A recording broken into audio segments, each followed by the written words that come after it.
Hey, hello! This is Professor Game, where we interview successful practitioners of games, gamification, and game thinking who bring us the best of their experiences to get ideas, insights, and inspiration to help us in the process of getting students to learn what we teach.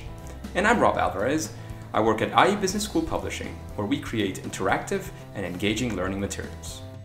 Woof, and today we have an amazing guest. I have to say, we don't always have incredible gurus like Karl Kapp, who is our guest today. And the first thing that we have to know of you, Karl, is are you prepared to engage? I am, yes. Let's do this, Karl. So he's in amongst many other things. I told him before I picked this up from his professor's page, but if you go to karlkapp.com, you can get the whole jazz of all the things that he's amazing at. So the first thing is that he's the assistant director and faculty member at Bloomsburg University's Institute for Interactive Technologies and teaches the courses like managing multimedia projects, applying theories of learning for interactive technologies, e-learning concepts, and techniques in learning in 3D. He certainly believes in teaching, education, and learning is an interactive exchange between students and the instructor that can take place both within and outside of the classroom or the online environment. His graduate level teaching reflects this belief that the learning and understanding stems from interaction. All of his classes and courses include a problem-based learning approach. The students must interact with the material and apply the theory to gain answers. Theory is important, we all know that, but practical application is critical to success as well. So his instructional and teaching methodologies ensure that knowledge is retained, learning is applied, and the results are visible. So Karl, let's get started with the first question. And as a sort of warm-up, we always ask our guests to tell us what a regular day looks like to be Karl Kapp. Right. Well, I wish I knew the answer to that, but let me give you one as it kind of unfolds. So one of the things that I like to do in the morning is that's when I like to write. So everybody's sleeping. It's really quiet. So my normal day starts with a little bit of writing, maybe a little bit of research, depending on what I'm working on. Then I go into the university. It's about 10 miles from where I live. And I get to interact with students at the university. And as any university, deal with the university paperwork. So they're always making up some new kind of paperwork that I have to fill out. So I do that, have office hours, usually have lunch with a colleague or just grab a quick bite to eat. And then the afternoon, usually work on projects. So through the Bloomsburg University, we have the Institute for Interactive Technologies, and that institute works on projects with clients in an effort to give our students real-world experience with instructional design, e-learning projects, game projects, that kind of stuff. And then so I work during that time period both with clients and with students or graduate assistants who work on those projects. And then at night from 6 to 9 o'clock at night is when we actually teach our courses. So then at 6 o'clock I put on my professor hat and we have a course from 6 to 9 o'clock with a couple breaks in there and go through the teaching. And that's a day where I'm not traveling or not doing a webinar or not doing a workshop. So that's kind of the typical non-travel day. Wow. Well, it sounds very, very interesting, very exciting, and very complete. Because if you start early in the morning, as many of us do, and you end up at 9 with your classes, I mean, you're not at 9 immediately teleporting to your bed. No, I wish. That would be nice. So you have quite a few things going on. Right, yeah. The students keep it very energized. You know, people always say, oh, you're kind of a funny, you know, you kind of funny when you present or whatever, you're high energy or whatever. I say, I have to be because at, 8 o'clock at night, not only are the students tired, but I'm tired too. So if I don't entertain myself, we're all sleeping. Yeah, let the students do the sleeping every once in a while. We have to stay awake. No, I know that the Karl's, just like this interview, is going to be, I'm sure, a lot of fun. His classes are definitely fun. You can check out many of his talks. There's lots of materials you can find on the internet of Karl. So Karl, we want to go now into the first question of into story mode, and the first question we would like to get from you is for you to tell us a story of what you would call your favorite failure when creating, a game or a gamification project, for especially in your area in learning, which is our main focus, and that kind of failure that perhaps sets you up for learning or for future success. And we always enjoy these stories with the comebacks that I'm sure you have. So, give us an interesting story that you have. I would say the best, but that's always a risk. Right. So there's lots of failure stories. So try to pick out the one that's the best.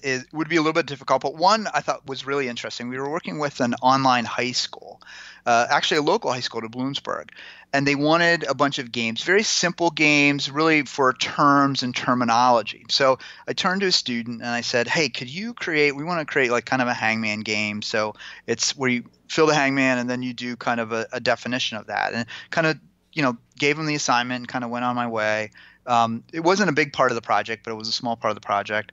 And then I said, when you're done, we'll look at it. Well, I got busy, didn't have a time to look at it. And I said, well, just go ahead and, show it to the client, and I'm sure it'll be fine. And then we can just move on. The client, being in this high school.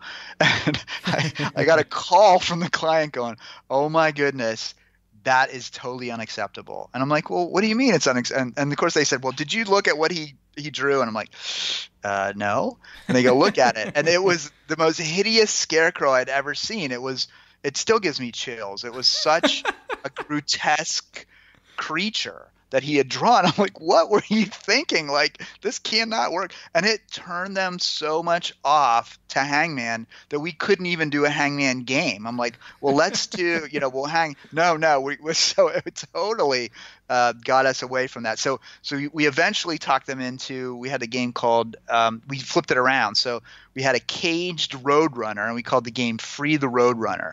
And so the idea was, if you got the questions right, it would deconstruct the cage for the Roadrunner and allow the Roadrunner to run on its way. So that was like, oh my gosh, I can't believe it was so grotesque. I mean, his artistic ability was amazing, but he went totally in the wrong direction. He's like, "You said, a scary scarecrow." I'm like, "But not that scary. It's not Dawn of the Dead or The Walking Dead." So that was kind of an interesting story. And I have another, if I could tell one more. Sure.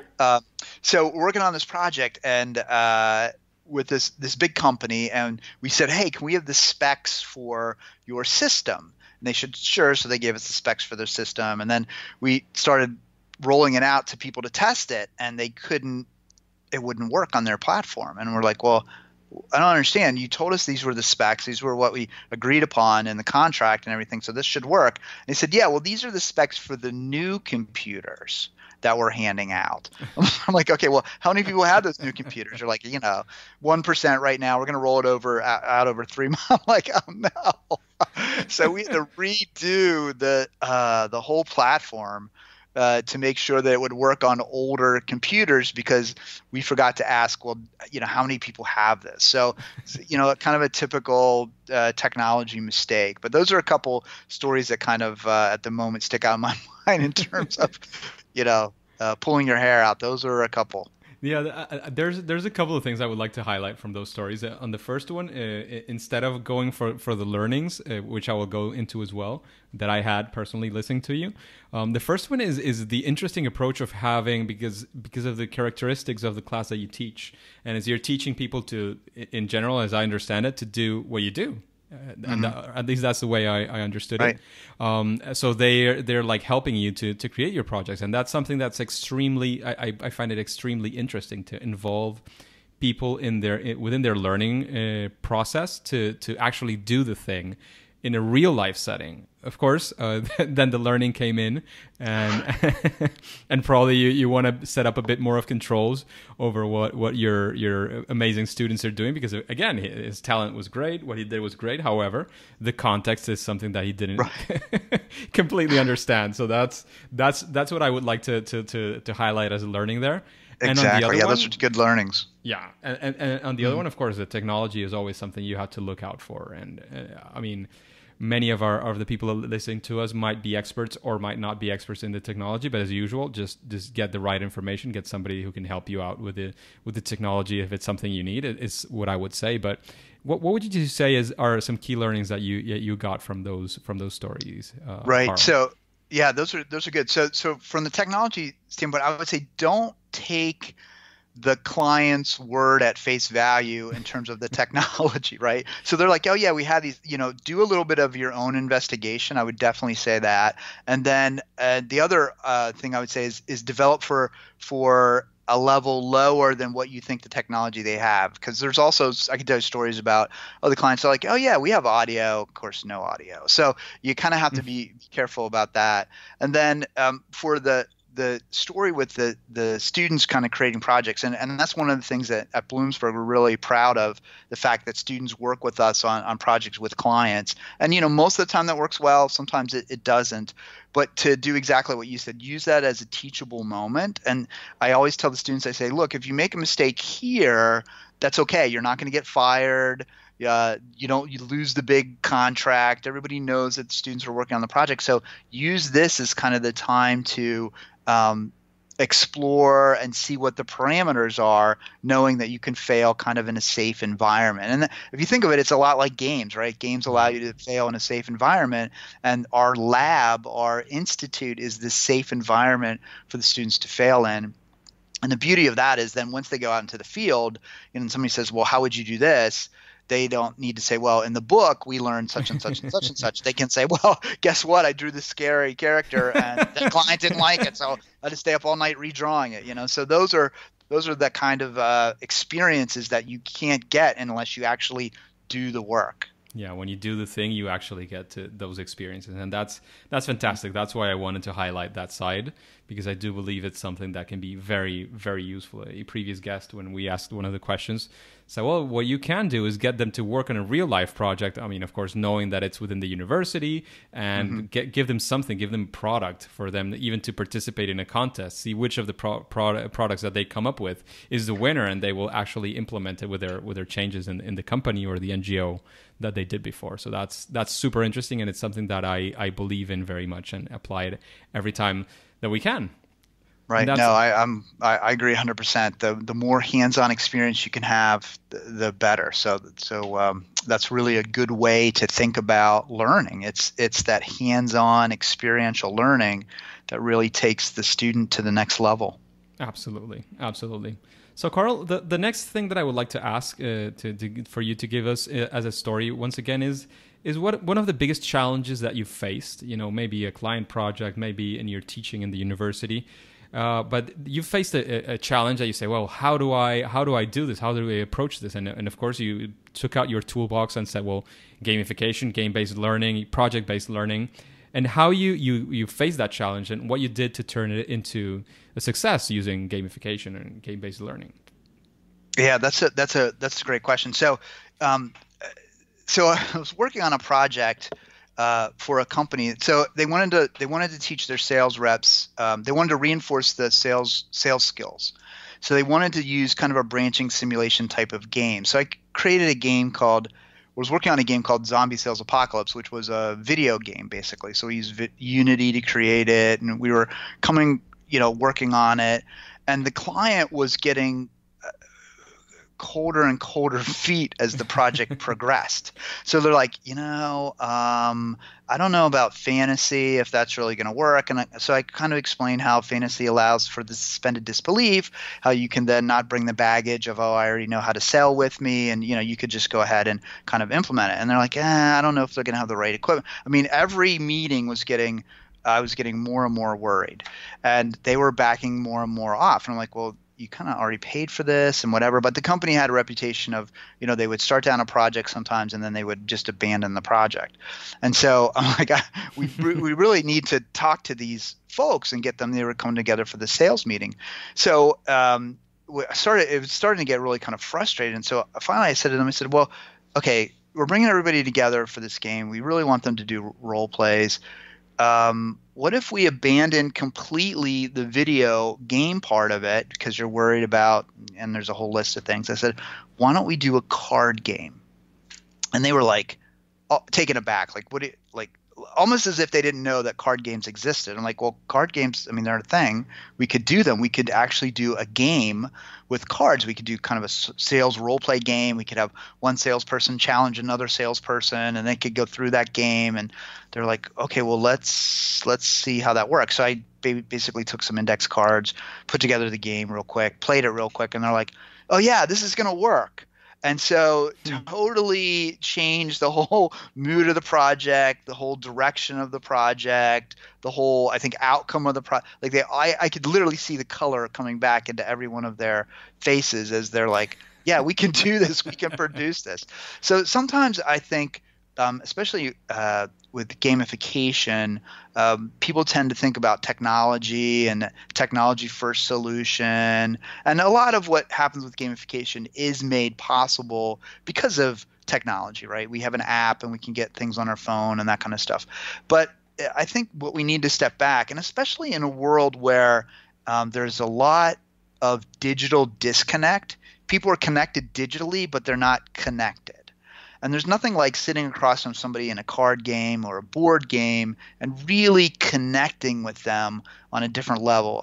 Sometimes I call those kind of games social accelerants because they accelerate the breaking down of barriers, right? A cocktail party does that really well, but we have to use, drinks. But games do that really well, and you don't have to use drinks.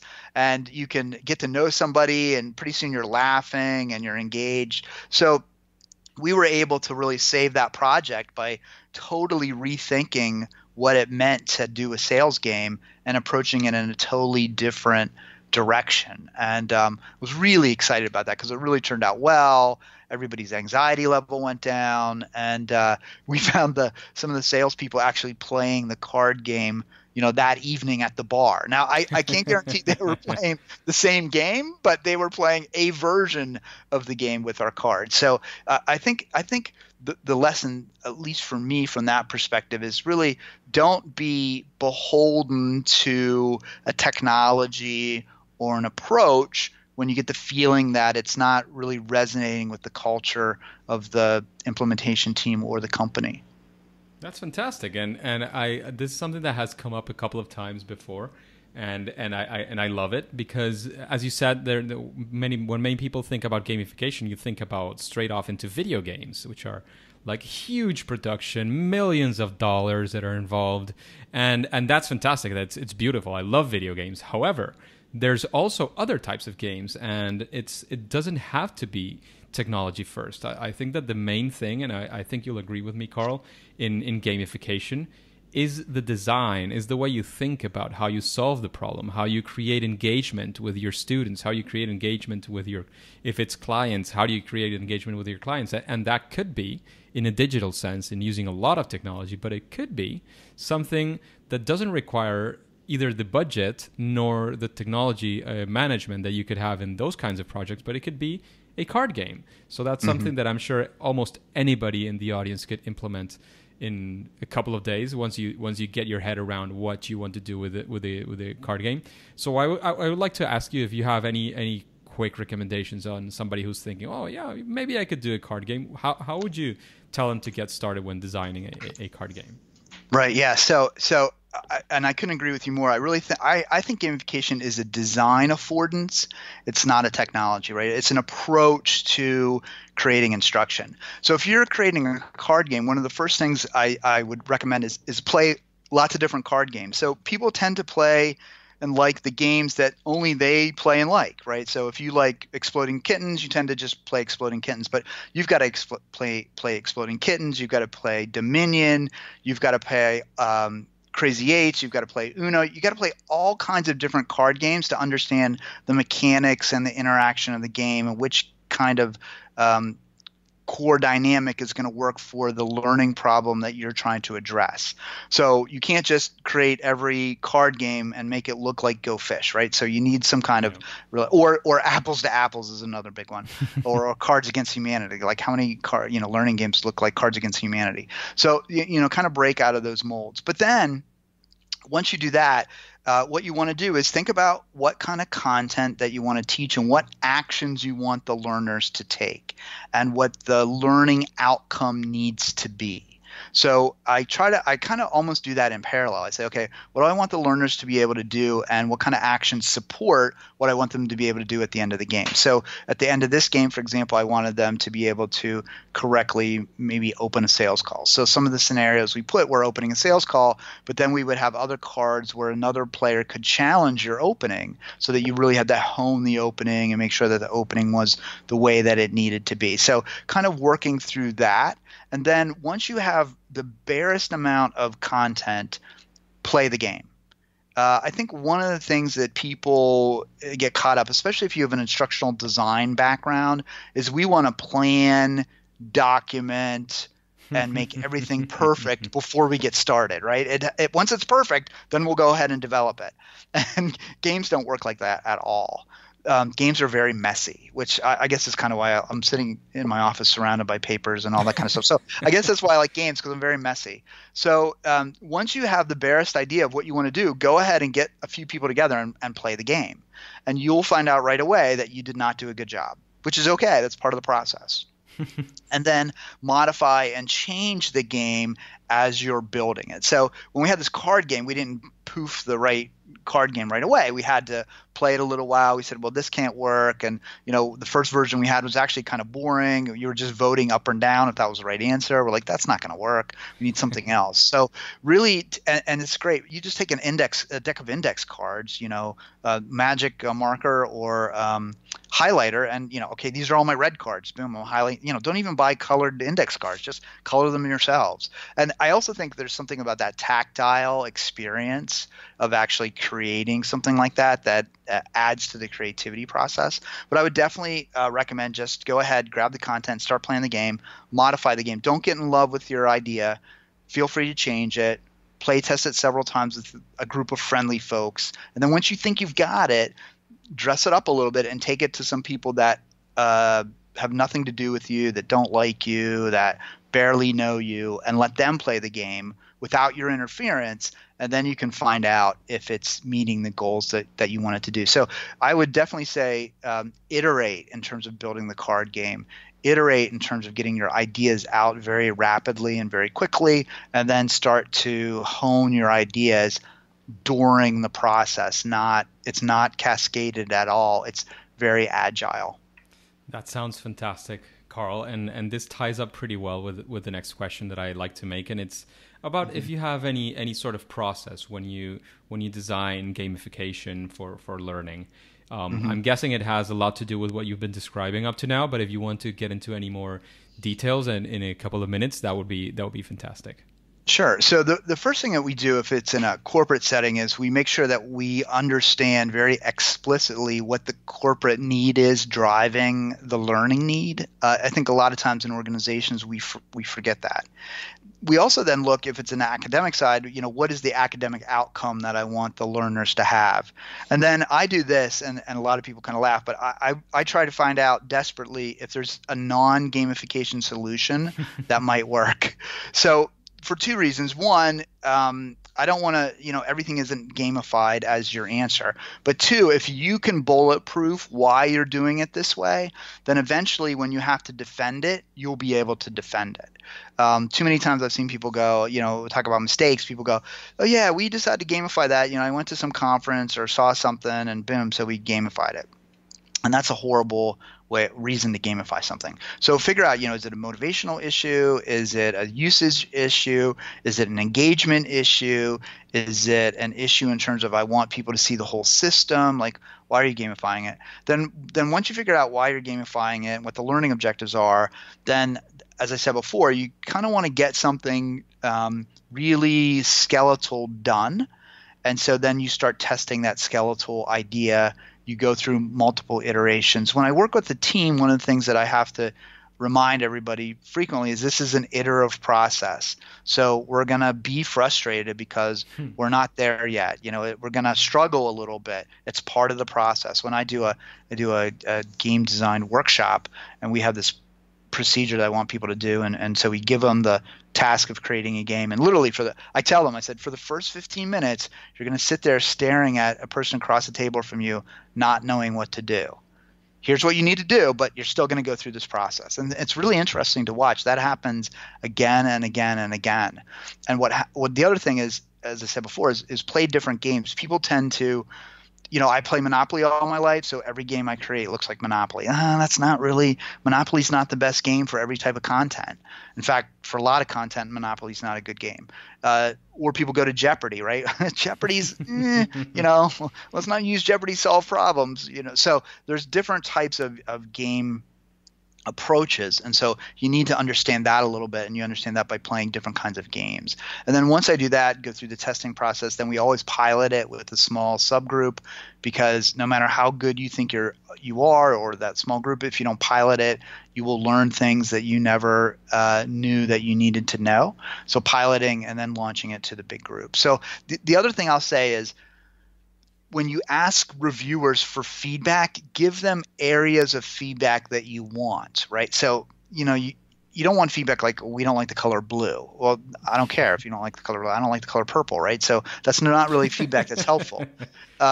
So what you want to do is you want to say, I need feedback in terms of, did you understand the steps that you need to take on each turn? Did you understand where to click next? So you want feedback that's valuable to you, not just kind of don't open it up, because people will give you all kinds of feedback thinking they're helpful and they're not. So you need to be very specific about the feedback you want as you go through the process. So that's the process. Sounds fantastic. Yeah, that's incredible. So remember, I guess one of the core things of what you were mentioning is the iterations and course correcting on the way. And this is very, very much from the startup world, they do it a lot as well. And it's something that makes a lot of sense, because you don't know what you don't know. And those are things that you find out on the way many times. And it's never too late to find out. You can always correct some of your things, even if you launch it to your broader audience, which could be your classroom. Maybe you launch and you see something is not working as well as you wish, and next year you will have another classroom, or next semester, right, or in a couple of weeks you might have another group of people, and there's a way you can course correct there and make it not perfect, because I'm sure we don't do perfect things. That's part of our nature, but it will get a lot better. Right. And that's the one thing I love about teaching, right? I always say, look, if I mess up this semester, I get to do it again next semester, right? So I always have another chance. I have another chance to keep iterating, which is great. Maybe not so great for the students, but I'll tell my students, I'll tell my students, hey, this class is continually iterating. Help me out, right? What's working for you? What's not working for you? So I try to pull back the curtain a little bit. I'll say, in this particular first 6 weeks, I'm going to use a fading technique. So I'm going to be really helping you out a lot, and then I'm going to kind of disappear, and you're going to wonder where I went. But you now have the skills to do it yourself. You don't need me to hold your hand as you go through the process. So I really try to do some metacognition or meta instruction about what kind of instructional strategies am I using on you, the student, so you can understand how those strategies work and then bring them into the instruction that you create. Yeah, that makes a lot of sense. But now, Karl, we were going to shift a little bit. Instead of going into story mode and the process, I'm going to ask you some quicker questions, things that probably are just going to pop up from your mind in the first instance. And the first one of them is I would like to know if there's something that you would call maybe a best practice or anything that you think that gamification project could benefit from. Almost any gamification project could benefit from. Yeah, I think the thing that it could benefit from, and we talked about it, is iteration. So make sure that you're comfortable, or that you accept, or that you anticipate having to do several versions. And if you bake that into the plan, you should be well off. Yeah, you're prepared for that situation. Right. Karl, what's your favorite game? So it depends. So on my phone, I like Sid Meier's Civilization Revolution, which is kind of a Civilization light. I'm right now playing Exploding Kittens in terms of a card game. Board game, there's a game called Acquire that I've been playing with, which is kind of interesting. It's kind of like Monopoly, but a little bit more, in my opinion, sophisticated. And then I'm currently involved very heavily into Assassin's Creed, the Origins version, which is I mean, you go to Egypt. Like I play it in the evening sometimes, and I'm going to Egypt for the night, right? And I walk around the desert and walk around the pyramids and fight alligators, and it's really a fascinating world to be involved in. So I think if you're developing games or thinking about gamification or game-based learning, it's helpful to be involved with a lot of different games to give you certain things I like about one game I don't like about another game, or I like how this is applied in this game but not this game, and it just gives you a really good perspective of how elements of games can be used in other areas. Quick side question: have you gone into role-playing games? I haven't, so this is a question I've been starting to ask a bit more every once in a while. I have a few times. I don't go into them a lot. You have to have a certain community to play those role-play games. So, and it's weird because even though on campus there's usually a group of people that want to play role-play games, they don't necessarily want a professor there with them, or they do it at weird times. Like, okay, 11 o'clock Saturday night, we're going to get together. I'm like, are you kidding me? That's like 3 hours past my bedtime. So, I haven't been able to do that as much as I would like. Yeah, it's something I've never been involved in, but I guess having a community, which is, again, a game mechanic as well, is something that would help secure such a thing. I've heard in several places and kind of had a slight curiosity, but I haven't, to be honest, been like completely all into getting into such an experience. Karl, I would like to know if there's anybody that you would love to listen to interviewed in Professor Game. Well, I think there's a lot of people that are doing some really cool work. One person, she just wrote a book called Amy Jo Kim. Yes. And she wrote a book called Game Thinking. I think that's pretty cool. Clark Aldridge is coming out with a book called Short Simulations. And he has a really interesting perspective on creating simulations. And he's worked for the Gates Foundation and all kinds of organizations. I think he does really some interesting and intriguing work. So he would be somebody. And there's a woman named Ruth Clark, who wrote a really cool book called Scenario-Based E-Learning. And she talks about how you weave scenarios into instruction. And I think, when you think about the impact of storytelling and you think of how compelling stories can be and interacting through those stories through scenarios, I think Ruth would be a really interesting person as well. And then a colleague of mine, Sharon Bowler, who co-wrote Play to Learn with me, she would be a really interesting person to talk to as well. She's kind of led the game development of her company in a lot of different ways and created some really interesting games as well. So, yeah, there's lots of. That's a beautiful Santa's list for sure. Yeah, the cool thing about this field is there's so many really talented and pioneering people that would be really great to talk with. Yeah. On a side note, somebody said like, "Oh, but do you think you will be able to sustain one episode a week?" Interviewing people of gamification. I haven't heard so many people around gamification. I said, are you kidding me? Right. What do you even mean? There's so many interesting people to interview. I'm sure I could spend at least like 3 years. That's, 120 episodes and have interesting people. And of course, if there's an interesting gamification conference coming up and I can interview the person organizing it to invite to the conference, that's amazing as well. Even if it's a past guest. Monica Cornetti is organizing a conference and we'll probably have an episode talking about that. It's going to be in Chicago, I think, around fall. So that's another area that could be interesting and exploring why that would be interesting. Even having episodes around the conference. There's so many things going on in this world that I'm super excited about it. So it's thrilling. I could just list. Yeah, I could keep going. There's, Juliette Denning, Louise Pasterfield. Juliette Denning is this week's. We're doing this interview on the 13th of March. She is on in this week. Yeah, so if you want to listen to her, she's episode 20. Yeah, she'll be fantastic. She is awesome. Yeah, she'll be fantastic. She's phenomenal. Absolutely. Yeah, she's phenomenal. When I was in China, there were people doing. I met with a gentleman who was doing board games all throughout China. He was from Turkey, so it was really kind of interesting. But he was teaching middle managers in China how to do finance through this really intricate board game. It's fascinating. Wow. Yeah. Sounds amazing. Karl, aside from your books, which are, of course, incredible, is there any book that any particular book you would like to recommend to the engagers? So, I think a really cool book, and this is not, and I want, when the engagers read it, they have to read it with two hats, right? One is kind of reading it, enjoying it, and the second is as a designer to figure out how this book is put together.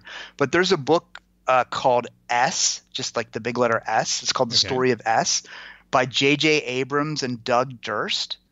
And it's a fascinating book, and it's this mystery novel. And the cool thing about it is, so when you get the book, there's like all these stuff stuffed in the pages, like postcards and mimeograph pieces of paper.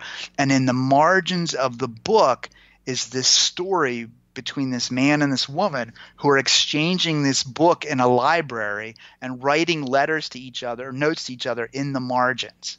So you have the main story, and then you have the story in the margins, and they're both intertwined. It's a fascinating. The hardest part about this book is, how do I read it? Right? Do I read the whole novel first? Does it bring instructions? It does not, and I've tried different ways, and I haven't found the optimal way to read it, but it's fascinating. And so it's basically like this mystery in a book with like physical, tangible items and options, and it's really well done. Yeah, it sounds very interesting. I had never heard of it. Yeah, check it out. Yeah, but you have to be. And the other problem with that book is you can't take it like when you travel, because all these loose leaf things are in it. So if you dropped it, it would be the end of it. Yeah, definitely. So it's a read-at-home book. Exactly. Yeah. And certainly not a library book. No. Karl, what would you say is your superpower when creating gamification? I would say one of my superpower is using an evidence-based approach. So one of the things that I try really hard to do, and when I first got into gamification, was to tie the things that are done in gamification back to research-based origins. Okay. So the thing I try to do is I try to make sure that everything that I do has a basis in research, and so that it can be defended and that there is a clear rationale behind why it's done. That's fantastic. That's fantastic. And there's a huge benefit that we can all get by following your materials, reading your books, because then we will have all that evidence and we'll be able to use it as well. Right. Yes. Yeah. Yeah, absolutely. I try like I'll read an article, put references in the back. In my PowerPoint slides, I always put references on the bottom. So please feel free to use that. I mean, I think the field moves forward when we move from a place of evidence. Yeah. And you think what happened to the field of medicine, right? People were putting leeches on each other and getting rid of the spirits, right? And then research came along and said, no, this is really the way we should do it. And there's research behind, people have been researching games for like 50 years. Like it makes me so mad when people say, oh, there's no research behind games for learning. There's a ton of research. What we have to do is go through it and pick out, okay, what works well, what doesn't work, what kind of game element works in what kind of situation. Those are all things that can be knowable and that we can pursue. Yeah, absolutely. So, Karl, we've arrived to that part of the interview where we'll pick a random question from the audience. Okay. And throw it at you, basically.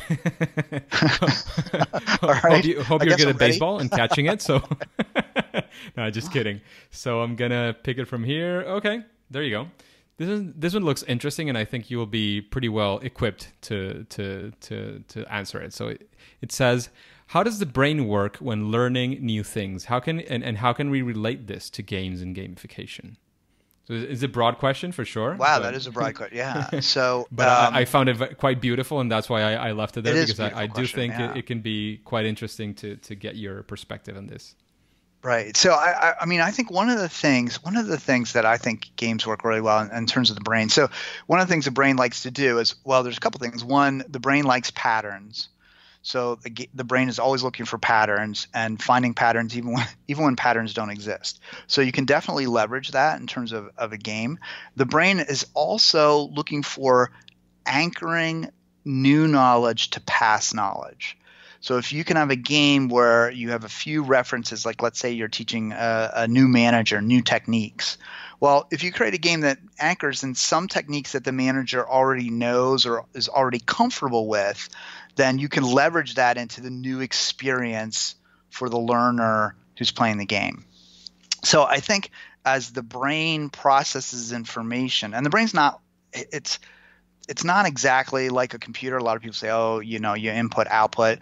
But the brain works at a lot of different levels. So one of my favorite is there's been some really interesting research about learning from failure. And some research that shows in math problems, students who get a question wrong, even if they don't know it's wrong, have greater brain activity than a student who gets the question right. Which I think is fascinating.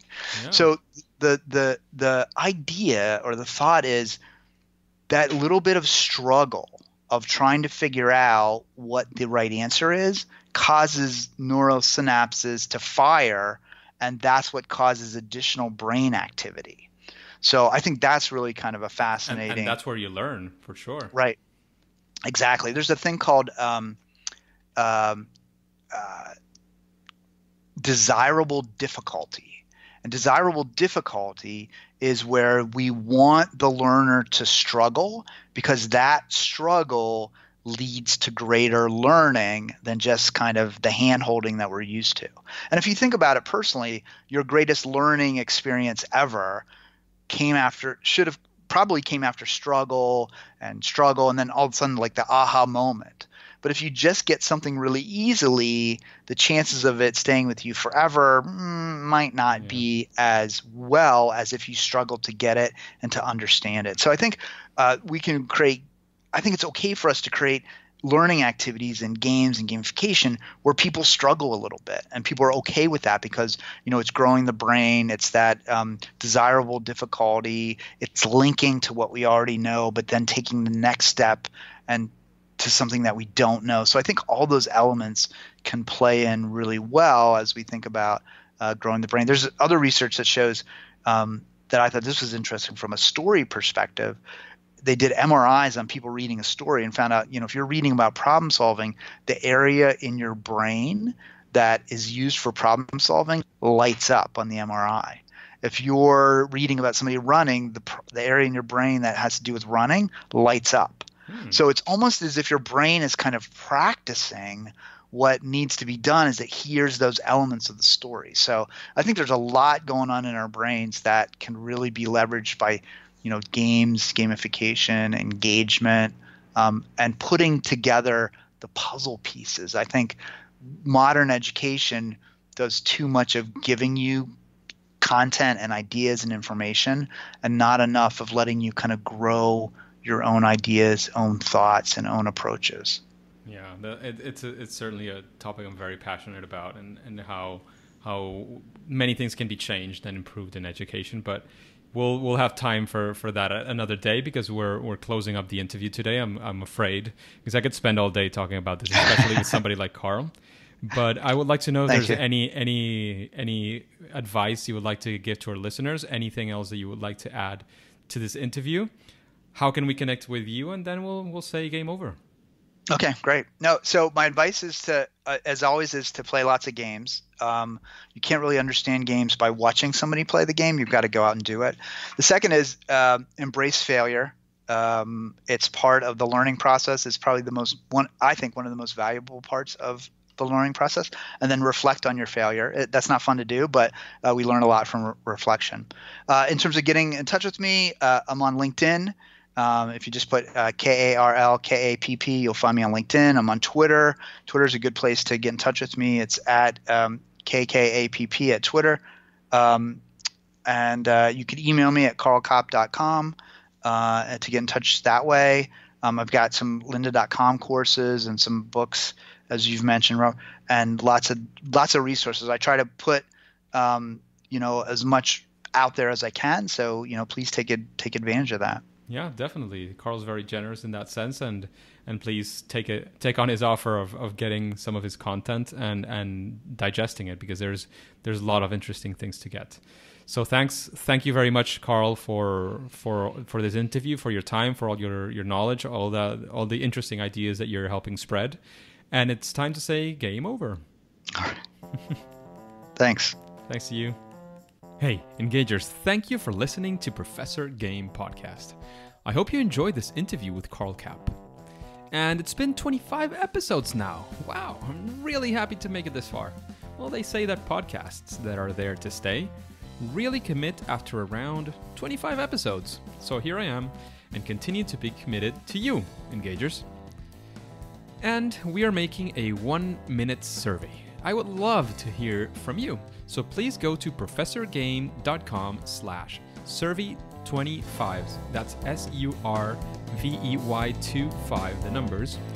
So that way I can get to know you a bit better. Thanks in advance.